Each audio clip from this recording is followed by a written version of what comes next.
Արսեն Թորոսյան,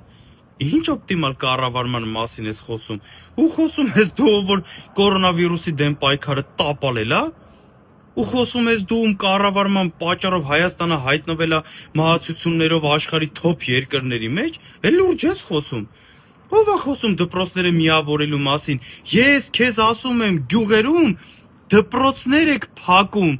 Այդ երեխեքը 10 կիլոմետրով լեռնային անանցանելի ճանապարհներով ձմռանը ո՞նց են գնալու դասի։ Այս տարիների ընթացքում նոր աշխատատեղեր չեք ստեղծել։ Հիմա էլ արդեն մանկավարժներին եք ուզում սարքեք գործազուրկ։ Հերիքա, դու քո հիմիկվա պաշտոնին ինչի համար ես գնացել։ Նախորդ տեղը լավ ռեզուլտատներ էր տվել դրա համար։ Խնդրում եմ քեզ, հեռու մնացեք 6 ամիս համբերեք, էլ մի քանդեք։ Մենք կգանք, մենք կկառավարենք, մենք կկառուցենք ու կկառավարենք մեր ժողովրդի հետ մեր ձևով։ Հանգստացեք։